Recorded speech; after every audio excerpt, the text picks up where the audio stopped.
Welcome everyone. Wow, it is loud. Thanks so much for coming out to today's event, Independence Day, Breaking the Partisan Grip on American Politics, with our guest today, Adam Brandon. And then I had a note about saying coming out on such a rainy day, but now it's beautiful, so that's confusing.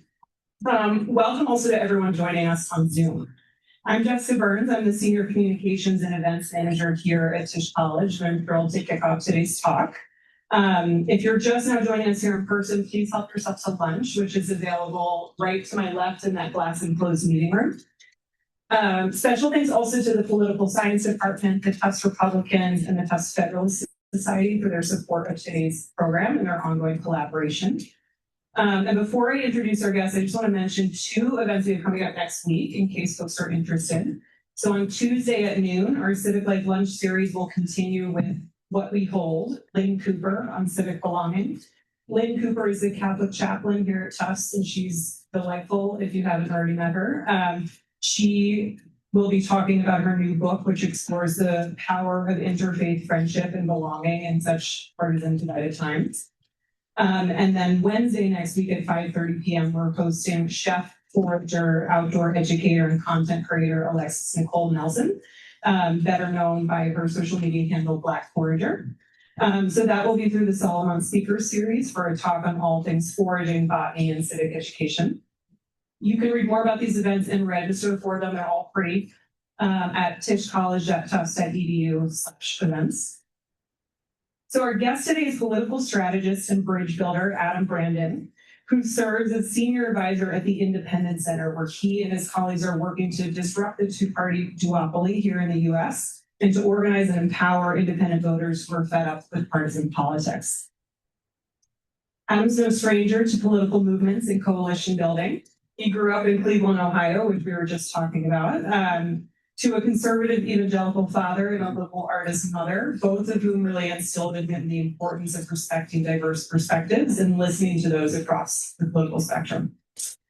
Adam's experience spans across foreign and domestic policy with the U.S. State Department, where he served as an intern in Washington, D.C. and Belfast, Northern Ireland, and in politics working on both national and local campaigns. He most recently served as president of Freedom Works for over a decade and was a key leader in the Tea Party movement. Today, the majority of Americans identify as independent, and many feel politically homeless. According to a recent Gallup poll, which I think just came out earlier this week, roughly 62% of voters said there was a need for a third party, but only 15% said they would be very likely to vote for one. Adam and his colleagues at the Independence Center are working to change that and researching, advocating, and actively engaging independents to ensure their voices are heard, and young voters are key constituents. So in conversation with Adam today is our very own Leela Strong, the Newhouse director of the Center for Information and Research on Civic Learning and Engagement, or CICL, here at Tisch College.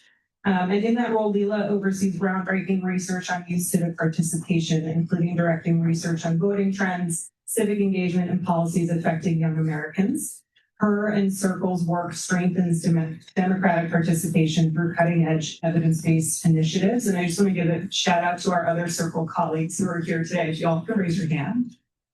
Thank you for the work you do. It's very important. So Leela will lead a discussion with Adam. She has some questions from him, and then we'll go into audience Q&A, so start thinking about the questions that you have. And then folks on Zoom, we will monitor the chat for the Q&A for your questions, and we'll ask them for you here in the room. Please welcome Adam Strong and Leela. I'm sorry, Adam Brandon and Leela Strong.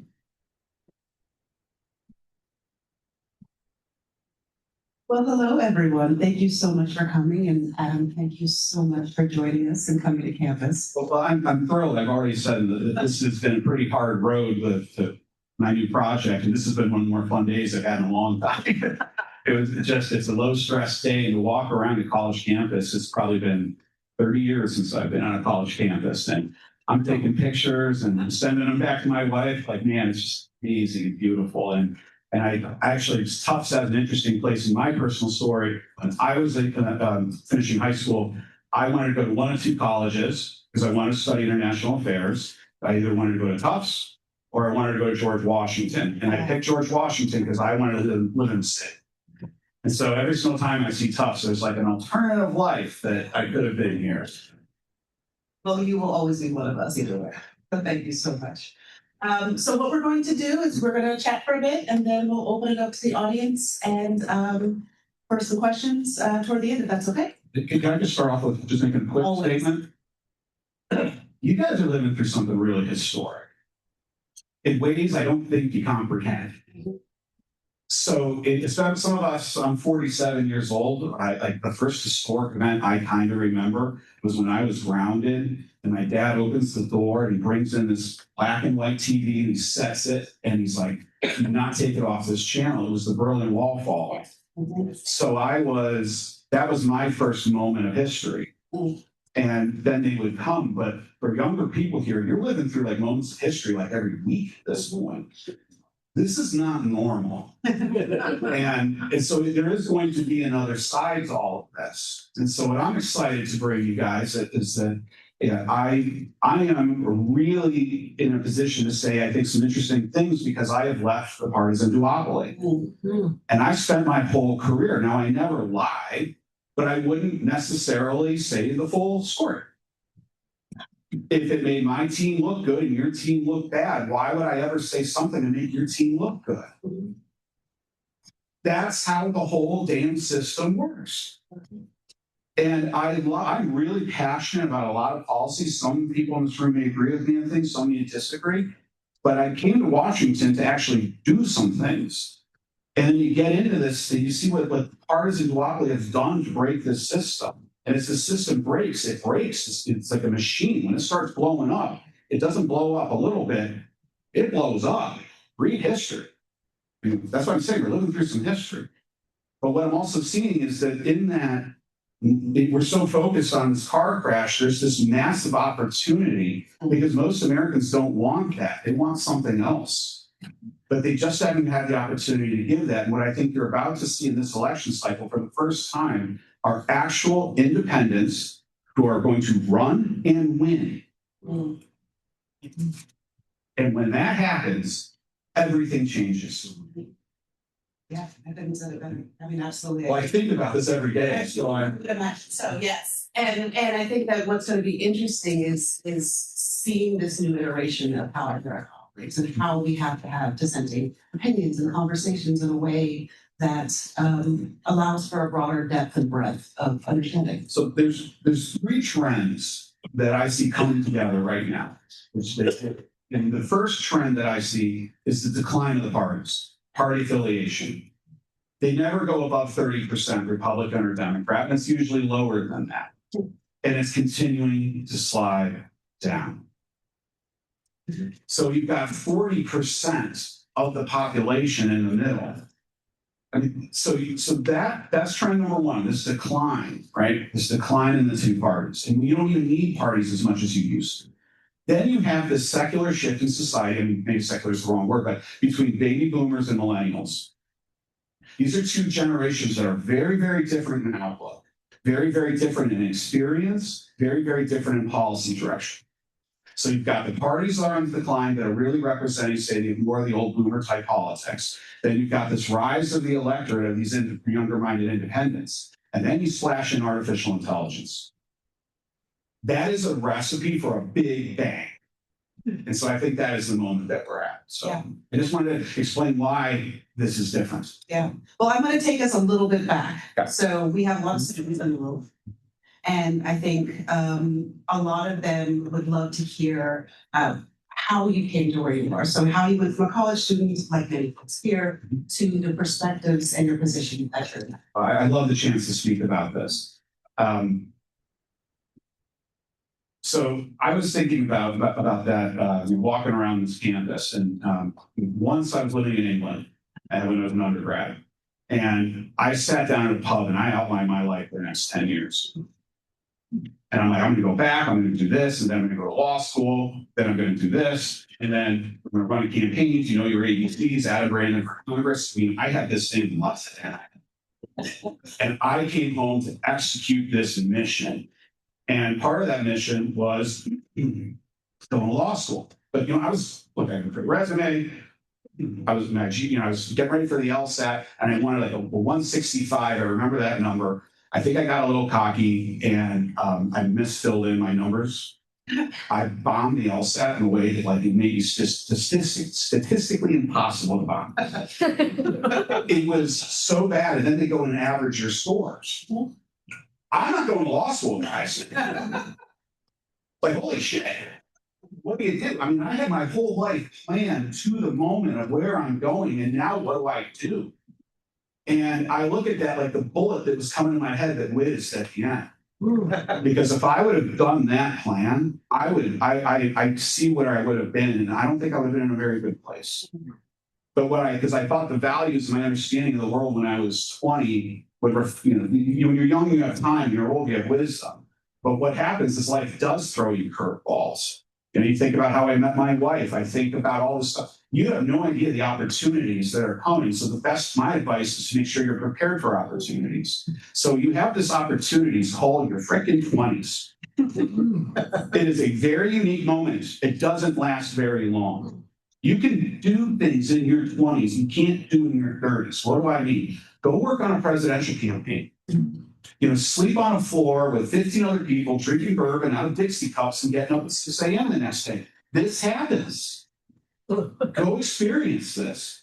Go teach English in I don't know, Kenya, Kuwait, someplace. Go and do something. Because I've hired a lot of people in my life, and I've never asked what your degree was or what your GPA was.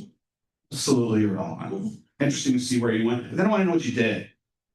Oh, you went and did that. Oh, you went and did that. And getting into this age of AI, your experiences, we're kind of getting into an empathy crisis because we're forgetting how to actually interact in the real world. So your early 20s experiences, having those incredibly wild experiences, you got 4 or 5 years, go do it.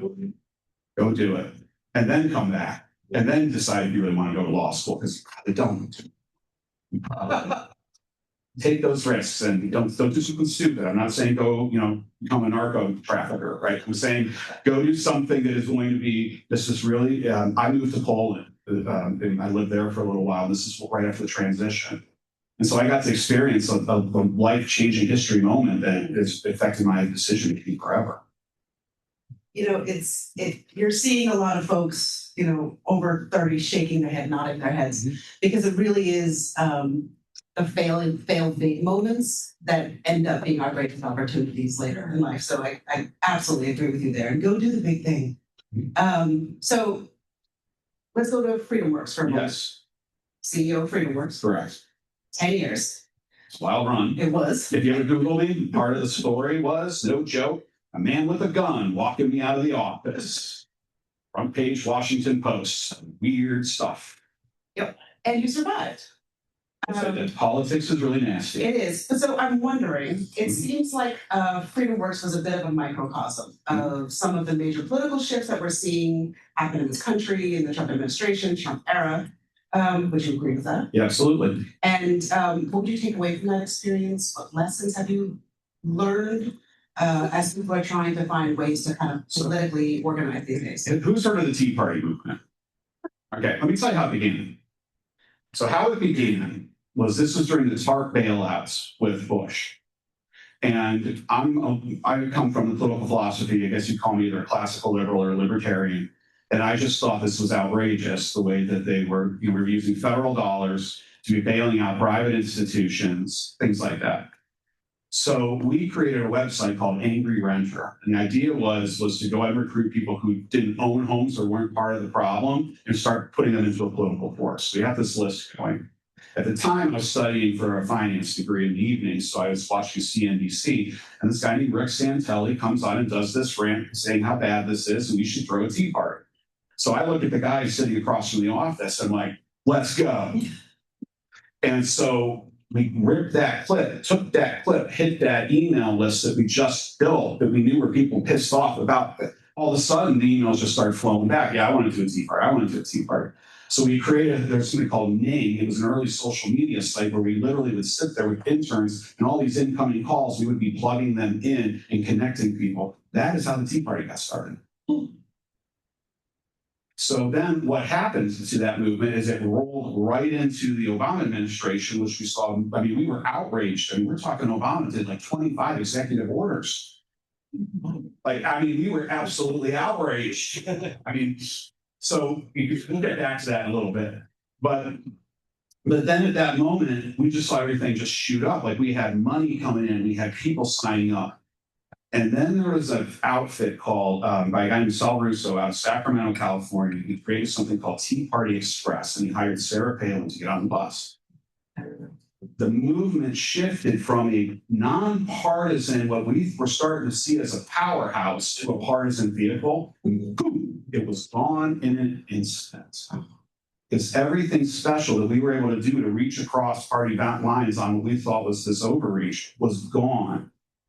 And so I learned a lot in that moment. And then I met the guy with the gun story. That was the former House Majority, Dick Armey, was trying to take over our organization in a board coup. And he sent literally his security detail because I had things in my bag maybe that I needed to take with me. And he literally, it was a showdown with a guy with a gun. And this is Washington. And then we got fired. And then we started leaking to the Washington Post all these inside stories in the office. So it was like front page news. Guys, this is politics. It's a wild ride. And then we got control of the organization. Then a few years later, my boss and I had a falling out, which was like, my goodness. And then, you know, I led Freedom Works up until very recently, where that core origin that we were trying to get out of these limited government folks, we lost all those people, and everyone who was coming in was now about MAGA. And for my principal values, my classical liberal values, there's just not a lot of overlap. So I had to make this god-awful choice because I had at the time, I think, a 1 or 2-year-old, my wife's pregnant. We got a mortgage. Like, oh boy, here's my choice. Do I stay and run Freedom Works and make a lot of money? Good. I know all you need to do is just back up what the administration is doing. That's all you need to do. That became the role of outside groups. When I started, we were part of the policy debate. Now all these outside groups have just become, you're either in or you're out. Can you just say what year this is? Just a couple of years ago, 3-4 years ago. Just trying to get a sense Yeah. of orientation. I mean, so the first term, we were able to do some things. Like we worked on the First Step Act. We worked on a lot of things. We had a constructive relationship. I was saying, like, we're with you here, we're against you here. Like, then in the second, as you built up to the second term, it just became you're either in or you're out. So it's not even about policy. It's a machine. It's just a partisan machine. This is Tammy Hall. I don't think this is controversial, what I'm saying. This is what Washington and the Democratic response is very similar, guys. Like it's a pretty big machine there on that side. It's one of the reasons everyone's 80 freaking years old in Congress. So what I look at is just, I look at a very broken, corrupt system right now that incentivizes this. For the parties used to be big tent, and now they're incentivized to be smaller tents. So my choice was this, like, where do I go? I didn't fit anymore. It just didn't fit. You know, it's hard. Your friends, your social events, and you're like, I can't get along with this anymore. And it's hard with your friends. But then we discovered that the independents believed in so many of the things that we believed in. They tended to be very socially moderate, right? They tended to be very fiscally, I say, responsible. And it's like I started seeing the America that I want my kids to grow up in there. So it's like, that's why I shut Freedom Works down.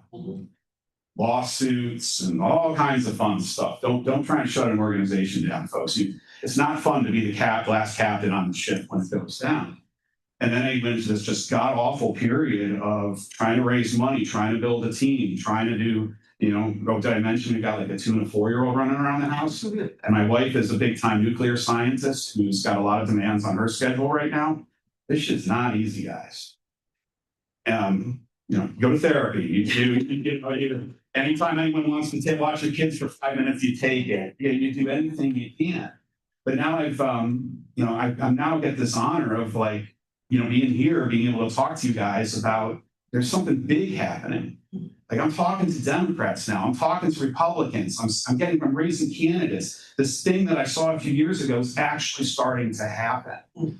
And so that's my transition from FreedomWorks. I mean, it's like I'll wear those stars forever. I am proud of the work I did at FreedomWorks. I'm not a guy who's like, what we did there was wrong and I'm no longer a concern. No, I'm the exact same person, but I know this. My big issue is like debt and deficit. There is no Republican way to solve it. You have to have Republicans and Democrats get together to solve the biggest problems that we have. There's no other way forward. So the way that I look at that is how do you smash this system to create that role? You throw in millions of independent voters who are no longer aligned with either party. And that means the only way forward. Can you go into that a little more? Why independence? Why this moment? Because I'm not really good friends with Joe Manchin, which is kind of wild, right? And one of the things I told him is that when he protected the filibuster, I think that was one of the most significant pieces of American legislation in a long time, because you get rid of that filibuster, the whole system will basically collapse. I can get into why, but it basically ends up being, there will be no difference between the Senate and the House anymore. And so the way that would start spinning our system out of control, we don't want to go there. What we want is more debate. The problem is not the filibuster. The problem is the lack of people actually sitting in a room and talking and hammering bills out. That's the problem. And so when he stood up to defend that, what did I say? Nothing. I couldn't. Because if I said, thank you for doing that, then all of a sudden, everyone would be like, well, you're not going to be part of a campaign ad. You're not going to help this Republican trying to. So that's what I mean. It gets really hard in partisan politics when you see someone doing something with courage and you want to say something, but you can't. And so independents are going to be able to speak truth. And they're going to be able to say, hey, he is doing something really good right now. She is doing something really bad, and have credibility. And then be able to start showing, okay, and you start, incentives matter in politics. So there is no incentive right now in American politics to do something big or good. There is no incentive. All the money is at the fringe. All the votes are at the fringe. So you inject independence, it pulls that, it just rips that all up. So that's, man, I need like a seatbelt. I'm just like ready to go here. I mean, I hope I'm getting your question. No, this is wonderful. I'm really enjoying it. So then tell us about the Independence Center. How is the strategy? Give us a little bit of a bird's eye view of what's happening there. So remember, I would go back to this, like, I didn't know my life's plan when I was like your age. No one explained to me, and I'm like someone who wanted to be in Congress. I didn't know about nonprofits or any, I knew Congress and I knew like campaigns. And that is like the tip of the iceberg. There's this gigantic ecosystem that surrounds everything. And it's called C3s, C4s, 527s, all of those types of legal code. That is how the system works. That's why I encourage you to go do something, get on a campaign, and take a peek at the system from the inside. And it's it's a machine. So I'm trying to think where I want to go with this, actually. So when actually going in the wrong direction. Did you agree? Independence Center. Okay, so I was getting into the theory. So there's all these different orgs that we have. So C3 is a foundation. So you can raise tax deductible dollars for that. That's the easiest place for individuals to raise, that you can raise money from. And that's where I've been basing the organization. And that's based on public education. We can educate you about independence. Then we have what's called a 501c4. That is where we could actually start doing things, where we're starting to advocate on positions and say more. Then we have a super PAC called the Independent PAC. And this is how not serious people take independence. Like Joe Smith for Senate in Montana has been registered now for 50 years. No one registered the Independent PAC. Ooh. I just signed up for it and got it. So I have one of the most useful internet names in the world that I just was able to pick up because no one takes these folks seriously. So all these organizations are doing stuff that is different. Like I'm going to be in Colorado next week recruiting candidates. I'm going to be and there's a lot of candidates. There's potentially one of you here in Massachusetts.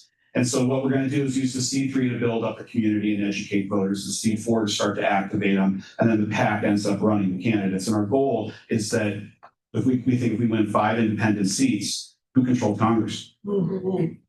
No one can form a government without us. Boom, that's the back door. So I kind of like, like it's, if you, Star Wars, like if you drop it down the ventilator shaft, you can blow up the, that's it right there. Because it's only going to take a handful of seats, and as long as they don't caucus with either party, both parties will have to negotiate like a parliamentary system. It just unlocks everything. Would it just be easier to go to like the 100 Senate members, just like collect 5 of them, like have them talk? Great question. See, this is some of the stuff I'm talking to management about. Because of the way the Senate works and the House works, this strategy is much more impactful in the House. And here's the reason. We're hearing about all this gerrymandering that's going on, right? But what the parties are doing is they create about 25 super independent districts in the country. Because they didn't know where to put them. There's my audience. 25 House districts. Can you say a little bit more about that? There was a lot of shorthand in what you just said. So you're going to create a district, and you want as many Republicans in that district, right? Because you want that Republican to win, and you want to try and isolate the Democrats. There's this detritus. Remember that math? There's 40% independent, 30. So that 40 ends up typically being in your more suburban, younger, millennial districts. You start looking at their value system. These are people who pay taxes. As I tell people, this is probably your knee doctor. Most Americans think that when they hear millennials, that you guys work at Starbucks. They don't realize that this is now the generation that's in charge.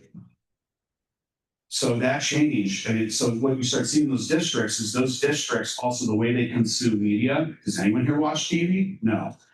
So all the money that's being spent in politics goes to the most expensive parts of politics, TV. So win these races, we need about 100,000 votes. That's it. That's it. So we use AI. Remember I said AI in the mix? We've identified 25 different traits, so we can go and find who we need and then start directly communicating with those voters. We think we could win these districts for about $2 million a pop. Now these are districts that each party will be spending probably 25 million. For 2 million, we think we can take it. And that was the reason not the Senate is that math. Because the Senate, you don't have those majority independent states that you can build the base. So, but what happens, I think, if you do create that in the House, people like Lisa Murkowski, you got other people kind of on the fringe in some of these places, it starts to change the whole way that they can start to work. I guess my follow-up is like, okay, let's say I'm like a Senate member, right? It would be so easy for me to find 4 of my friends and just say, hey, if we defect or something, and like 2 of them are from the other party, oh, now we're in control. I know these conversations are actually happening, but no one has that final cojones to do it. And I think that's why we start showing there's an independent change the incentive. Like I've met a lot of congressman folks. I have really, Matt Gaetz was an absolute dirtbag. Very few others that I meet, my first impression is you're coming here for the wrong reasons. So almost everyone, so I assume both parties it's the same thing, but the system grinds them up. So the first thing you do, you haven't even been sworn in yet. This is how this happened. Let me explain to you how Congress works. You got elected. They get you to Washington so fast. Why? Because you're exhausted. They want to get you when you're really over emotional because you just won and you're exhausted. They pick you up at the airport, they treat you like royalty, security, everything, and they rush you off to the retreat house. And you're like, holy shit, what is going on? And you get in, and there's the future speaker with their briefing. And they're like, I've been following your campaign. You have? This issue is so important to you. Yes, it is. You need to be on this committee to do that. Yes, I want to be on that committee. Here's the menu. It's like a Denny's menu. It's the price tag for all the committees. Yeah, it's a price tag.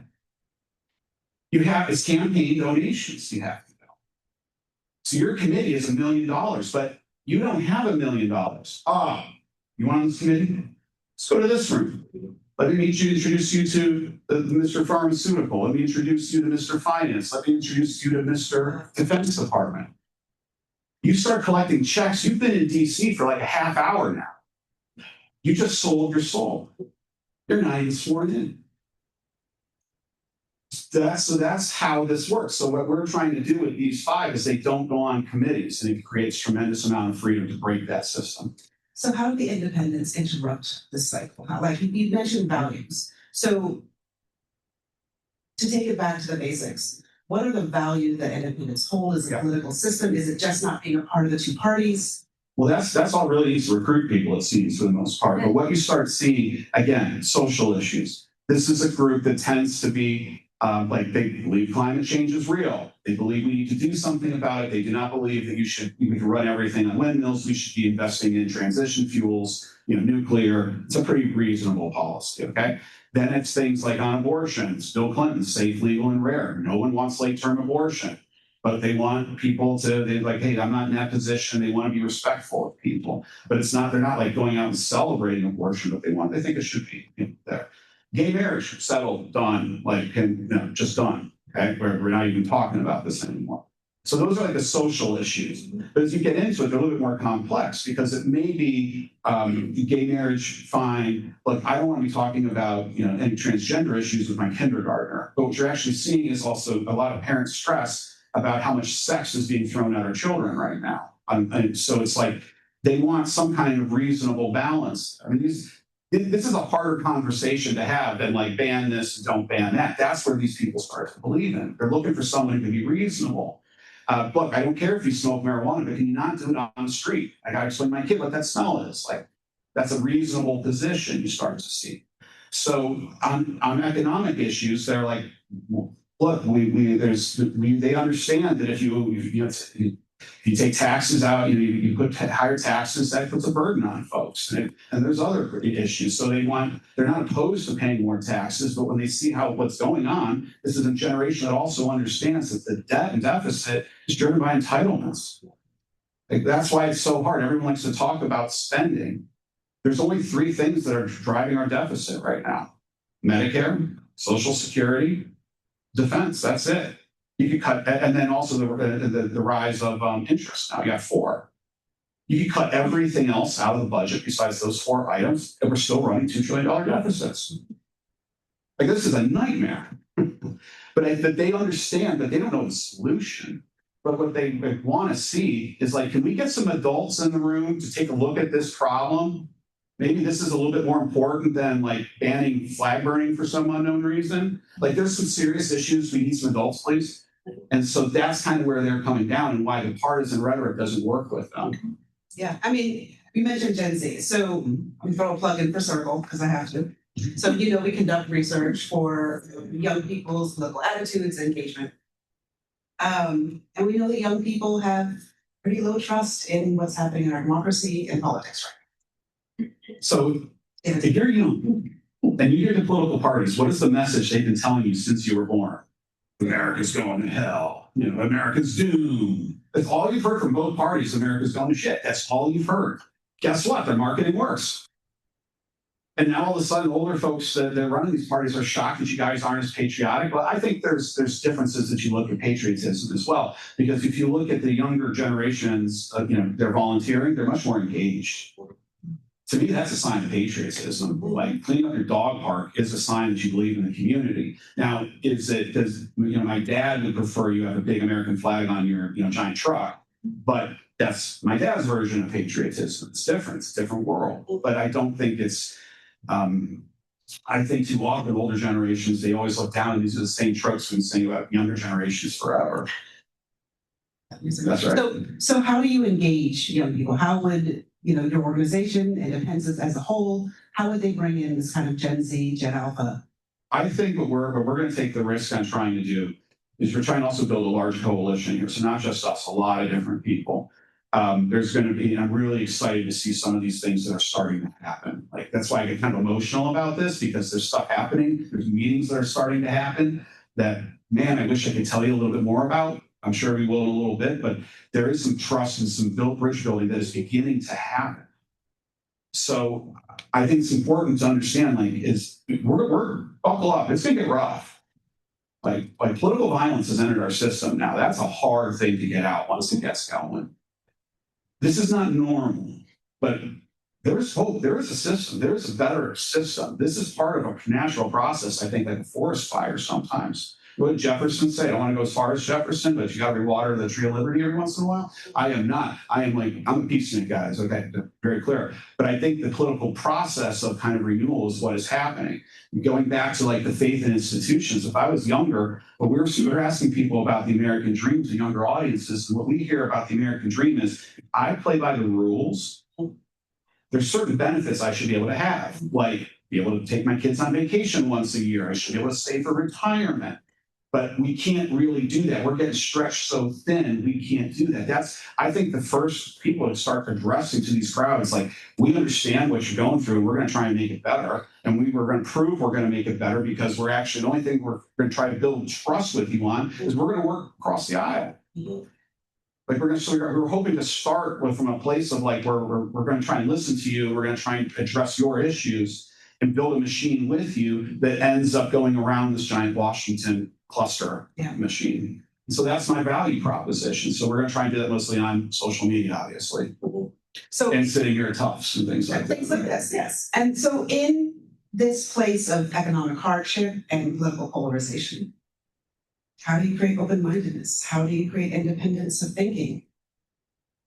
Well, I stop the doom scrolling, please. It's not, you know what's going on in your world, but at the same time, I really get a lot. I read a lot of Stoicism and Marcus Aurelius, this Roman emperor.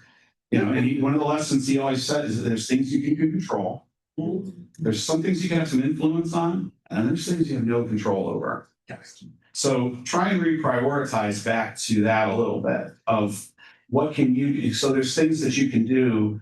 And so when I think about that, every day you have agency to go and do something. And I think for this whole independent movement, what I'm really hoping is just, if you start questioning it, is the biggest help in the world to me. When you guys are talking to your friends and be like, I think there's a better way forward. Why do we have to do this? Why do we have to do it this way? That's it's just the emperor has no freaking clothes. So it's important for people to start challenging it, being like, there is another way. You don't have to know what the way is. It's just like this two-party doom loop is not necessarily the way forward. I'm independent. I'm out, Jerry. I mean, that's enough. And they could sign up with us and help us. And if you want to run for Congress someday, we can't wait to get you running. So, and we didn't even talk about how we're recruiting. I mean, and what that's going to look like. But there's a lot of hope out there, guys. But you got to get involved. Democracy is not a spectator sport. It absolutely isn't. So that leads me to my last question before we open it up to the audience. How do folks get involved? What does it look like beyond voting, beyond joining a campaign? Well, I think part of this is, God, we live in a massive disinformation world. Massive. And it's, I think, worse than I even realized. And this is also, there was a pollster after the election who I called, and I forget the gentleman's name, but he has called every election rights Truman. It was an old guy. And I had a theory on why his prediction was wrong, and I wanted to talk to him. And we had this little conversation. He's like, I retired yesterday, I'm done, because there's no rationality to go to poll anymore because there's so much disinformation. He's like, you can't sift through things because these voters are not making rational choices anymore. I hung up the phone and was like, wow. That stings. That's the start. But look, everyone in your network, I think the one thing, if you look at poll after poll after poll, we trust each other still. Your church community, your social network, look, I still have 4 guys I talked to from high school, okay? We still text almost daily. Same stupid stuff we've been talking about for 40 years, but anyway, if one of us makes an opinion on something, we will look at it. And it makes a difference. Your parents may be a different generation, but they think you're smart. They believe in you. They love you more than you could ever imagine. You have a lot of influence there. And so what I would also say is, like, if you are a big MAGA person, and you're sitting here, my voice is like, you got some points I would agree with. You're identifying a lot of problems that, frankly, no one has identified. Maybe we could take the temperature down. And maybe we could find some of these areas that we could work together. Same thing on the left. I know it's really stressful right now for a lot of people who want to just get out there. I think that, but this is a time for us reason, calmness, and be like, even if we disagree, we need to at least talk to each other. And I think, I hate to sound like a self-help group, but I think that's kind of where we are as a country. I used to write that we're heading into the 1970s, and then a few months ago, or a year ago, I started thinking about the comparisons to the 1930s. God, even in the 1850s now. And you don't go below that. And so it's going to take each of you being involved somehow. And I just think, again, for me, like, I'd love for you to, go home and shake your parents down and send all the money you can to support my effort. Like, that's my main job, is fundraising. But it's for really people to get involved and maybe start talking about this. Like, look at any social movement that's ever started. They start small. And I think back, one of the things I think about, like in the civil rights movement, you had the freedom rides. Guys, those just didn't happen one day. There's a lot of work that goes beyond that. And when you start thinking about the people that we don't know their names of, that were behind all that, that's your opportunity of getting involved in these different ways that are actually going to start to be able to engage in a political dialogue by showing that you're not, even if you disagree, like, you can agree that we need to take the temperature down, right? Because, by the way, what we also are doing research on is, if you look at the political map, hardcore Republicans and hardcore Democrats issue-wise with that far apart. They're really not. You ask them core values issues, hardcore MAGA and hardcore, pink cap person, like, they're actually not that different. But one of the problems that I see in growing and what's similar is they have this common belief that the system is so corrupt it needs to be burned to the freaking ground. You look at the other end of the study, of where the center is today, they're equally as upset. But they believe the system needs to be fixed, not destroyed. These are two completely different value propositions that you have. So I think that just understanding that our political system is not on a right-left binary anymore, it's on the circle, allows you to start seeing politics in a completely different way. When you see politics in a different way, you're able to see solutions in a different way. And look, I'm like a hard-nosed political guy. I kind of feel like I'm talking about rainbows right now.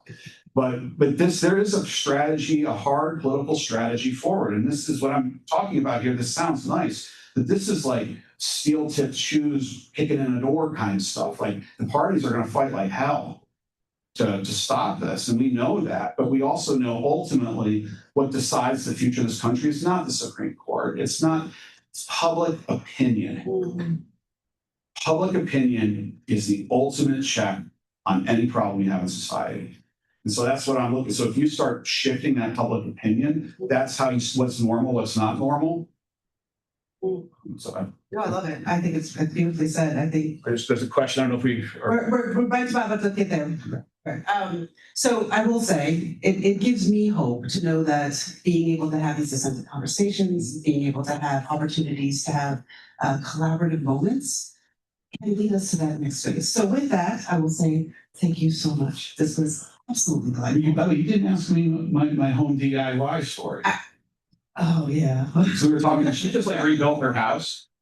So when I was in high school, we did a service project in West Virginia after it flooded, and one of our jobs was to clean out one of these homes, let's strip it, because it was going to be where all these church groups were going to live.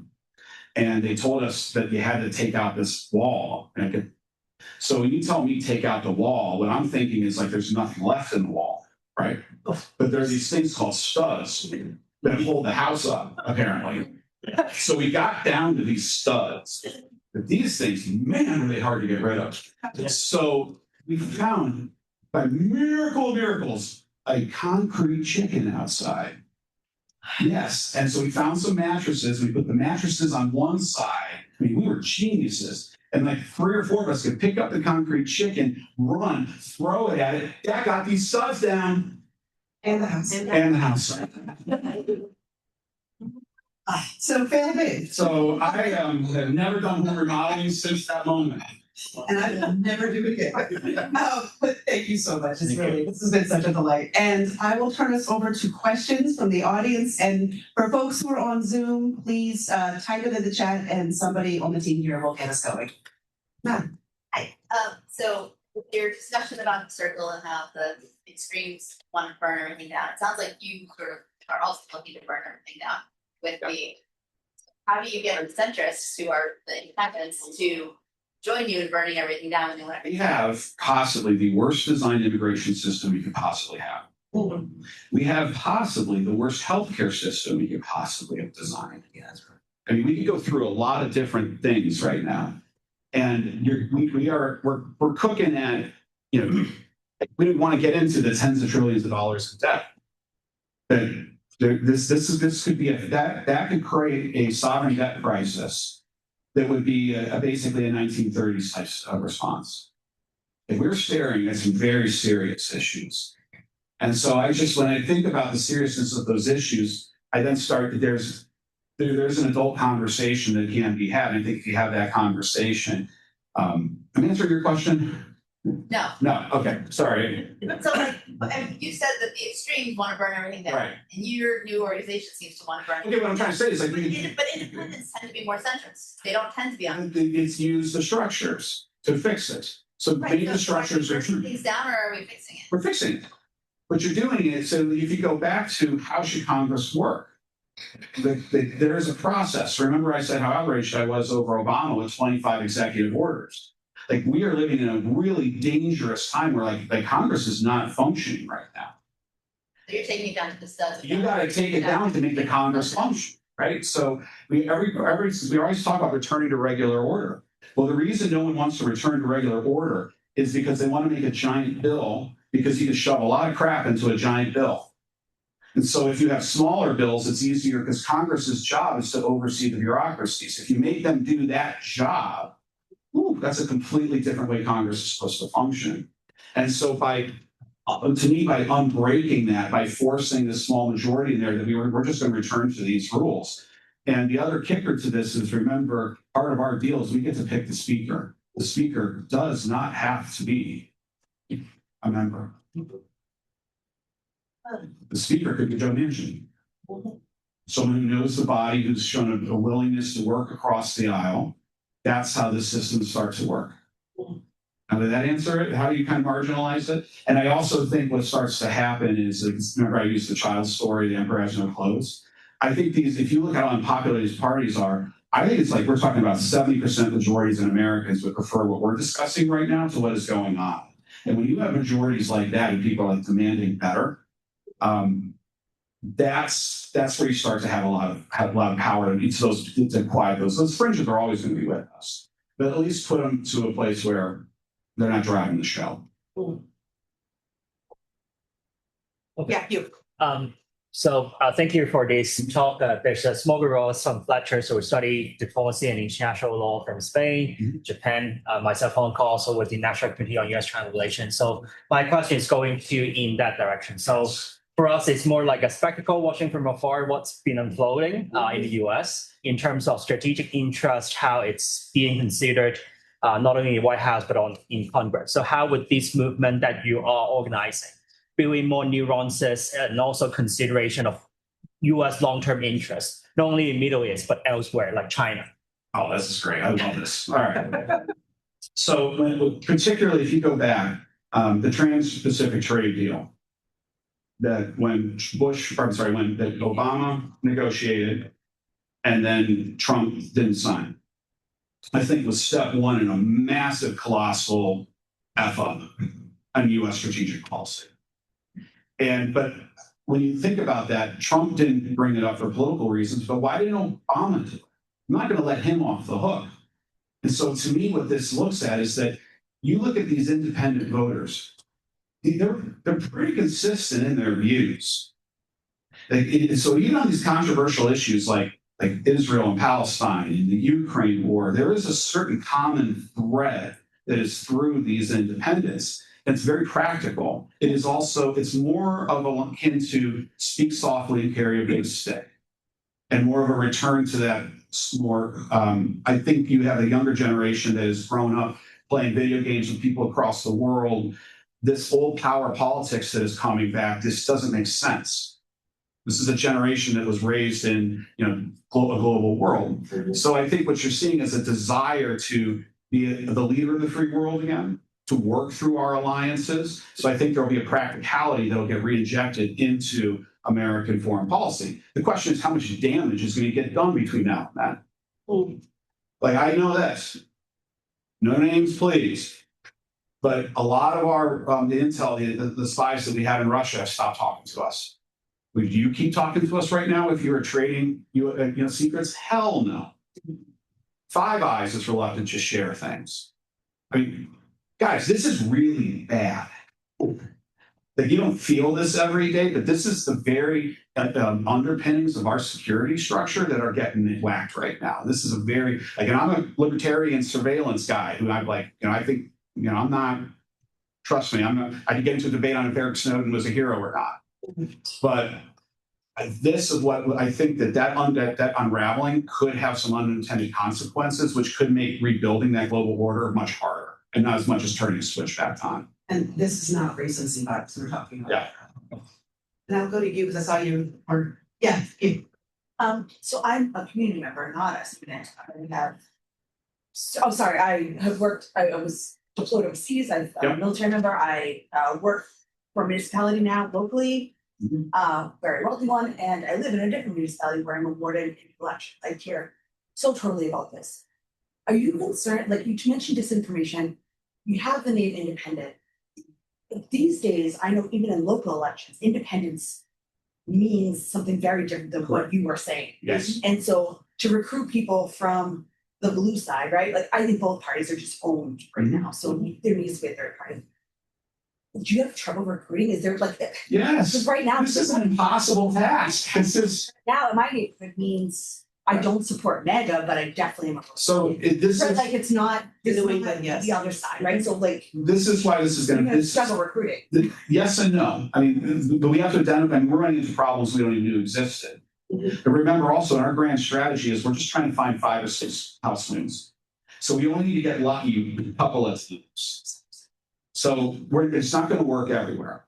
So that's just understand with that strategy. But we hope by doing that, we could be a beacon to other people and be able to show, like, I want one of those. Because we're trying to recruit people that are not professional politicians. So we're trying to recruit community leaders, people on hospital boards, people who have demonstrated some real good service in their community. But we want people whose lives are better outside of Congress than inside. Because what we want to do is get you in there, and before the system starts to grind you down, we get you out. That's our way our system is going to be built onto. So the hope would be that as you get a few going, it will spread. But the other thing I want to go back to, remember I said that Tea Party, I learned a lot of lessons from the Tea Party. Well, we lost control of the brand. And I will say how tightly we tried to keep it at one point. We showed up at an early rally, and there's all these American flags. And I thought back in my high school, Father Crane had that "Don't Tread on Me" flag. And it's like, man, what we need is something to show we're pissed off, but we're patriotic. I don't want this to look like a country music festival, right? And so that's where there was a couple rallies and we shipped all those flags, and that's how it happened, by the way. So, but what the lesson to that though is there was no clearinghouse on what the Tea Party was. So remember I said there's meetings happening right now? I see some players and I see some emerging players. So I'm hoping a bunch of us are going to be at some foundations, going to be able to get on some kind of scorecard with like a good housekeeping seal of approval. Because like there's a guy running as an independent libertarian in Virginia whose main goal is I think legalizing pedophilia. Like, okay, obviously not part of our movement. So they're trying to figure out if there's some kind of standard we could go to, because once this thing catches on, one of the other things I learned from the Tea Party movement is all these scam packs. They've just erupted. And I remember there was a guy named Alan West. He was running in Florida. I want to say it was like 50 or $75 million was raised in his name, and just like tens of thousands got to him. And so what would happen is it would be, therealteaparty.com, and we start sucking up these dollars. And so I want to make sure to get ahead of that. So we basically say, like, if you're going to claim you're part of this movement, I'm trying to learn from the civil rights movement, is it's going to be a constellation of different movements in this whole thing. So you're going to have like election reform components, you're going to have different groups as part of all of this. Again, I feel getting into way too much detail, but it's like, Appreciate it. yeah. So part of that by understanding these different groups, we'll be able to tailor messages to specific areas. But remember, this is a federal thing. It's not a state and local thing yet. I think we have time for one, maybe 2 more questions. Want to take one from the Zoom? Yeah. So Yeah. Well, thank you. So we have a couple questions on Zoom around voting reform. So Yes. we'll try to combine them into one. What do you think is the single most important voting reform initiative that could be enacted to address the problems you've brought up? And where do you put open primaries, proportional representation, and ranked choice voting in the context of that answer? I am all of the above. I like ranked choice, actually. I think there's a lot to be said for that system.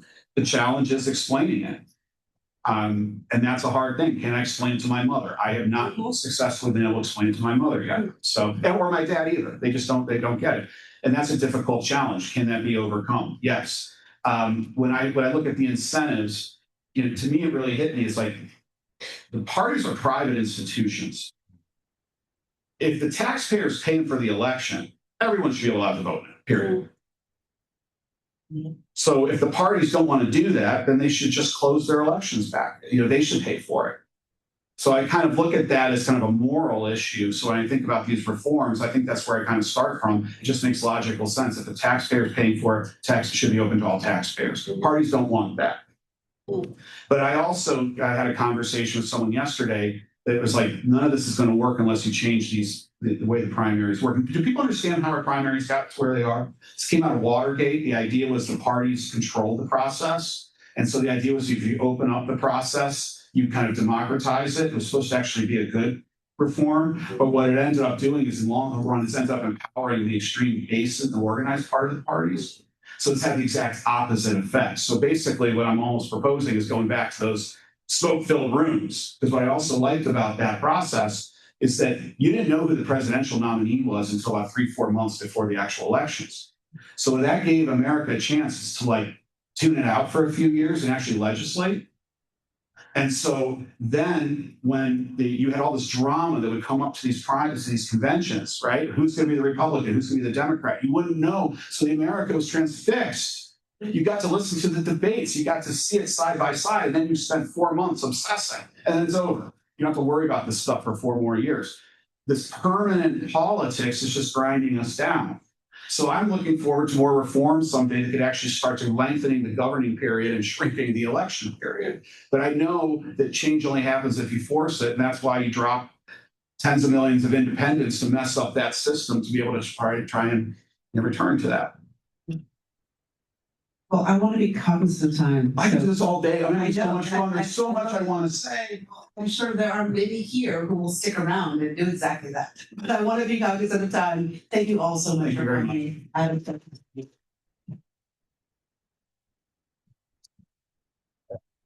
It's been much fun.